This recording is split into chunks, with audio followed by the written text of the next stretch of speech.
it's a lot different in terms of in comparison to like Boston and also New York. But it's really good for just like work and being in the studio. It's sort of less run and gun than New York, because New York you can always sort of find yourself out at night, or you know, there's always something to do. I have a lot more friends on the East Coast too, so there's always more people around. In LA it's nice, I can just sort of focus on work and you know, obviously I go out too, just not as excessively as I used to in New York.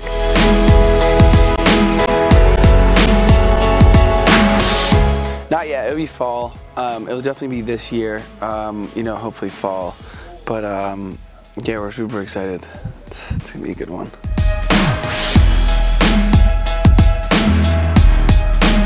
Yeah, I mean, besides all of them, you know, to pick one, actually just one we did recently called Dark Horse, which is super special. And a lot, I mean, we've been working super hard. The album was already pretty much sort of done until we keep beating songs, so it's like, you know, it's fun though, because you beat a song and then it sort of makes your album stronger, and it's great. But yeah, that's probably the one.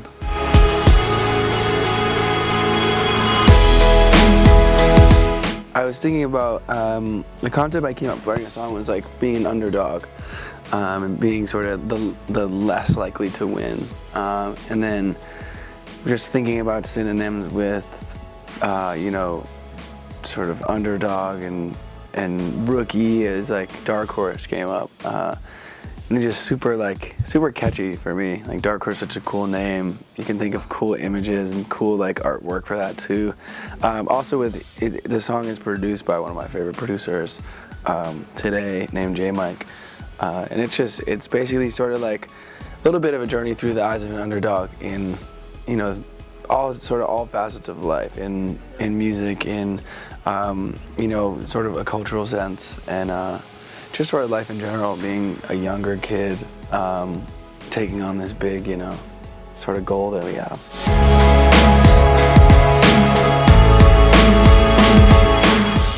Just sort of like the same sort of you know, positive energy, feel-good vibe that a lot of my music has. But also, a lot of the songs have content that, you know, relate to the vulnerable teenager to young adult, which is definitely super important. Letting them know that, you know, you are introspective in a certain sense, and you are vulnerable in a lot of ways and can relate to them. You know, a lot of people just sort of try to write hits and things that people love listening to, but if you can kill two birds with one stone, I think that's the move.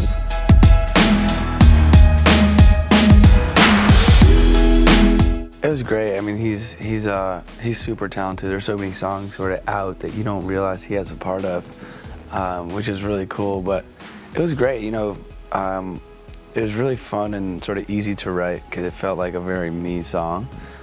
Some songs are sort of the opposite, where you have to really work and sort of struggle to find what you want to say on a certain record. But that one came out pretty quickly. Didn't have many rewrites. We just sort of went with it, and you know, Ryan loved the feel of it, and then we got Mike to sing it, and Mike's a good friend of mine, so it was nice to finally do a song with him.